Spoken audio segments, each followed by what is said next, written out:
All right, some of you guys are looking to install a upgraded headlight, okay, for your e-bike, and you're having trouble deciding what to do. And the simplest way may be, or you may think, is to buy a battery operated one, because that's what I thought. Buy a battery operated one. You don't have to solder any wires. You don't have to figure about compatibility. You just find a cool light that you can afford, and it comes with a mounting bracket, and you mount it to your bike, and you're good to go. Okay, and so I did do that, and I even found this cool light that was also a battery bank, and it's centered on the handlebar stem, and it looked great, and it was kind of the long style, and all these LEDs, and there's 3 different settings, and it's a battery bank, and so I thought that was pretty cool, and I still think it's pretty cool, and it is still on one of my bikes, this blue one up here, but I wanted the convenience of getting a light that is connected to the handlebar controllers. So I just press a button, the headlight turns on, rather than reaching over at the headlight and then pressing that or forgetting that it's on, right? If it's integrated with the bike, then it turns off when the bike is off. It can turn on when the bike is on by pushing a button. So I was looking through that, and then there's all these 12-volt options for lights for e-bikes. And in order to use a 12-volt system, you're gonna have 2 options. One is you're gonna have to buy a step-down converter, which in layman's terms is a box, a separate device that you're gonna have to hook all this stuff up to so that the 48 or 52 volts or whatever voltage your bike is will step down to 12 volts to power the light. So that's just extra stuff to mount. I really like my bikes and stuff clean, so I didn't want to have to mount something like that. And the other option is to get a series of 12-volt lights that add up to the combination of whatever your bike voltage is. So if you have a 48-volt bike, then you would get basically 4 12-volt lights and then hook them up so that they run on 48 volts and go directly to battery. So again, too much wiring, too much stuff, and maybe I don't want 4 lights. I just want a simple headlight. Like, how hard could that be, really? So the solution is to find a light that will power on the voltage that your bike operates on. So all the times when you're searching for these lights, they're all gonna be 12 volt, 12 volt, 12 volt, and eventually you're gonna find something that has a range of, like, say, it'll range from 20 volts to like 60 volts. And so if your bike is 52 volts or more likely 48 volts, and it's within that range, then that will operate on the bike. So some people are thinking if the number is too high, then it's gonna burn out the light and it's not gonna work. That's not how the logic of the electronics works. The range is the range. So if the range is, again, 20 to 60 volts, and you are having a 52 volt or 48 volt bike, then it'll work just fine. If the light is 12 volts and you're putting 48 volts through it, then it's probably gonna burn out and the light is not gonna work. Or if the light needs, I'm just gonna throw a number out there, if the light needs 20 volts, but you have this like scooter or something like that, or I don't know, like a Power Wheels, and it's only on 12 volts and it's not high enough, then the light just won't power. Okay, so to find the light you need, it's just look at the range and make sure that the voltage powering your bike falls within that range, and then look for a light that has the connector that you need that connects to the stock connector of your bike. Okay, so we're gonna use an example, and I'm gonna show you right now.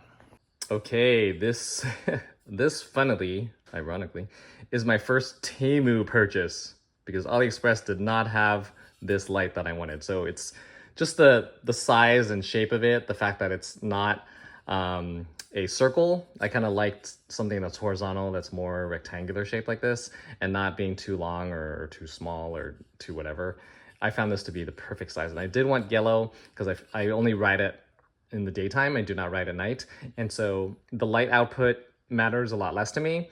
I'm more interested in people being able to see me. So if I have a yellow light, people are gonna see me a lot better than if it's just this white light like all other cars and bikes out on the road. So you'll notice that this does not have a connector. It is bare. So what I'm gonna do is I'm gonna take the stock light off the Expedition. I already put a new light on there. So I took this off, and I'm actually gonna physically cut this wire. And I'm gonna cut this wire and basically solder it onto here, and then hook it up to probably that bike. And if not, I may put the existing upgraded light on here and put that there and put this guy there. I don't know, I haven't decided yet. But since that's already hooked up and it's all kind of clean, I think I'm most likely gonna put that light on that bike. And again, we're just gonna cut this. And this is a Gillette connector. This is very common with e-bikes. And this is a 2-prong, so positive and negative. So when I cut this, I am hoping and I am betting that in here is gonna be 2 wires. One will be red and one will be black. And then that'll be pretty easy for me to know which ones to solder to this as red and black.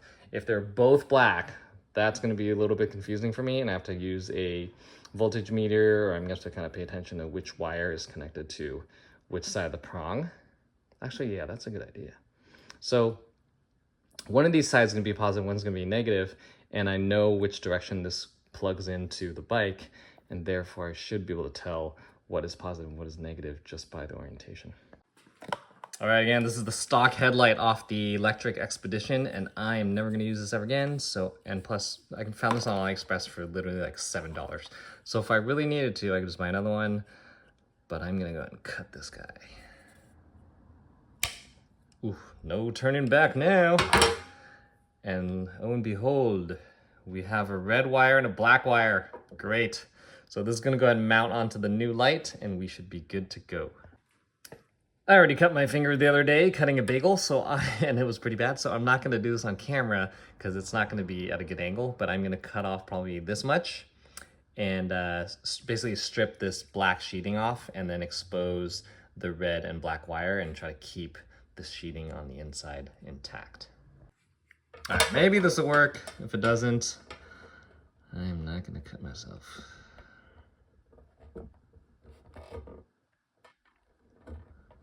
Do I have a wire stripper? Yes, I do, but I have never used it on a wire like this, where there is, see, that's not good.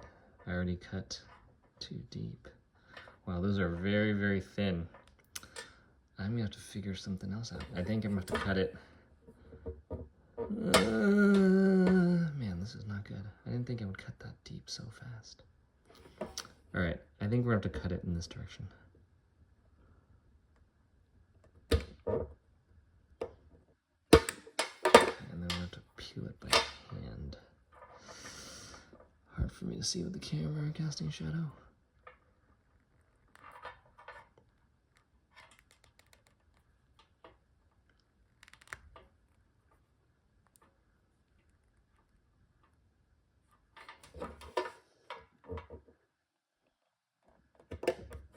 Ooh.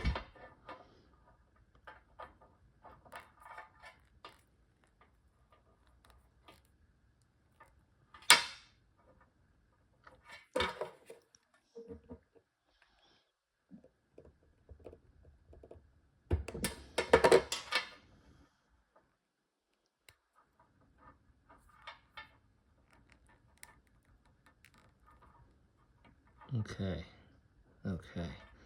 That, I think I'm gonna have to cut along here, flip it over, cut along there, and then manage it that way.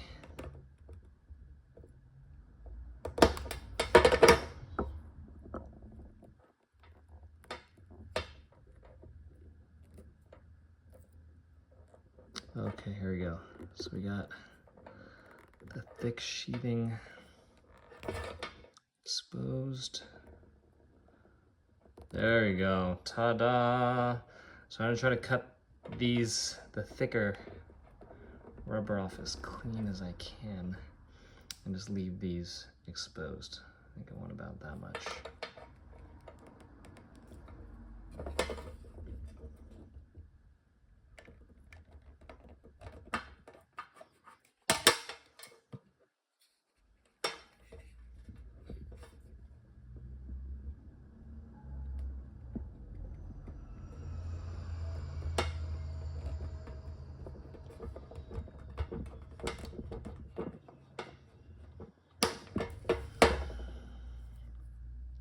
All right, I'm just gonna solder these to this guy. So different gauge wires, that's okay. So that to that, and then this to this. I'm gonna go ahead and snip off the extra part there so it's nice and clean. And so before we solder, we're gonna go ahead and put some heat shrink here. There you go, nice and smooth. So when I solder this, then I'll just slide this over and then I'll heat shrink it. That is it.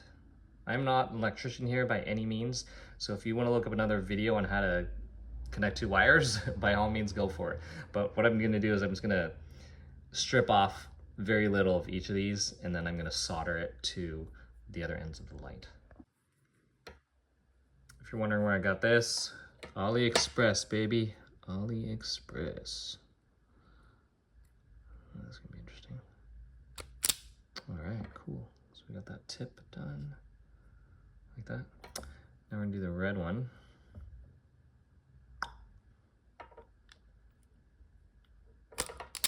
All right, that was easy. So now we got 2 exposed bare wire. I forgot that the thickness of this wire is thicker than the one on the stock light, the cable and stock light, so I had to put a thicker heat shrink wrap on here.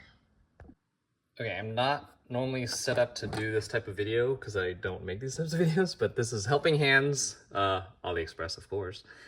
And I'm just putting the 2 black wires together while my soldering iron heats up, and just gonna solder those or resituate this, solder the red ones, and then heat the heat shrinks, and we should be good. All right, before we do this, we're gonna get our friend to help us from Money Heist. He's gonna watch us over. We're going to tin the tips.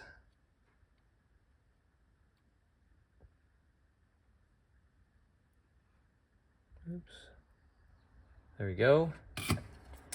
I'm gonna situate this so that we have some space to be able to, actually, you know what? Let's see if we can do this by hand.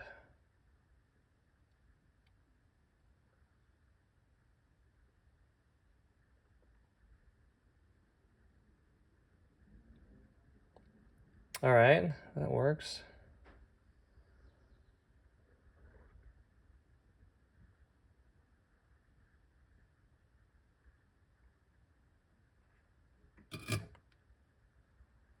All right. I think that is good enough. Alrighty, so we're gonna get the thin one first and cover that up. All right, you're about to see me make a major mistake, and I wanna make sure you guys do not do this. You notice how the heat shrink is going over 2 wires that are bare. That is not good because you do not want the positive and the negative touching each other. So after I did this work, I did tear this apart and do it the right way, which is to add either a heat shrink to each individual wire and then a large heat shrink to shrink both wires together, or to use simply electrical tape. But what you want to do is you want to make sure that the positive and negative bare wire are not touching each other or have 0 chance of touching each other, because it could short. Let these cool down because you don't want the heat shrink to heat prematurely. Little flame thing from Dollar Tree.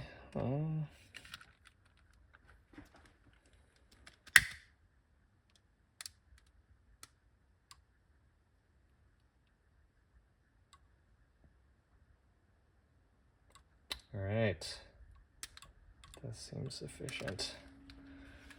We'll let that cool down, and then we're gonna slide this thicker one over the thinner one.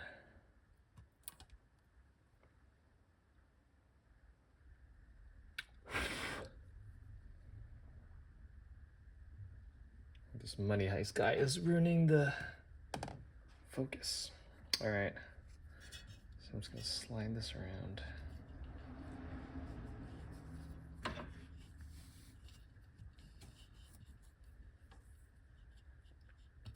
I'm gonna zoom out so you can see this better.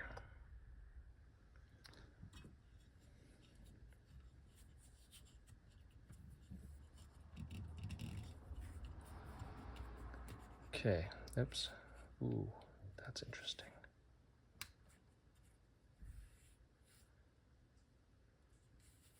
I should have cut that a lot shorter. like a lot shorter. Oh well.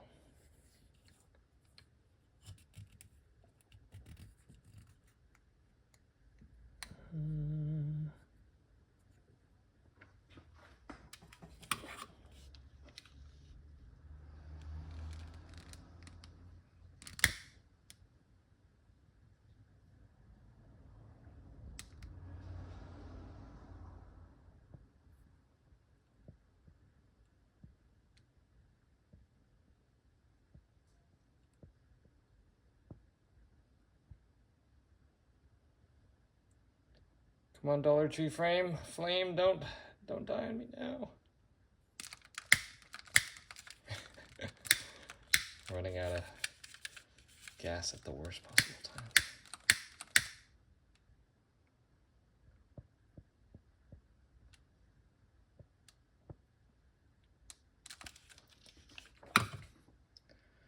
All right, I think we are good to go.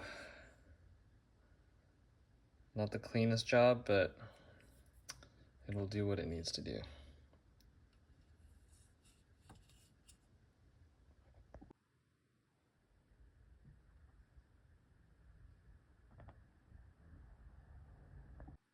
All right, to test the light, we need to put the battery in. My wife hates it when I say this, but do as I say, not as I do.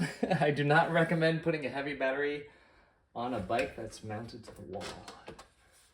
It's only gonna take a moment.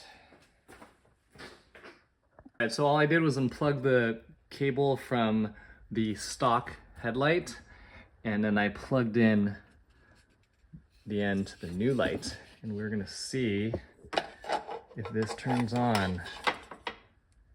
All right. If I knew how to do a drum roll sound effect, I might do that. All right, so one of two things. Oh man, the battery. I gotta turn on the battery.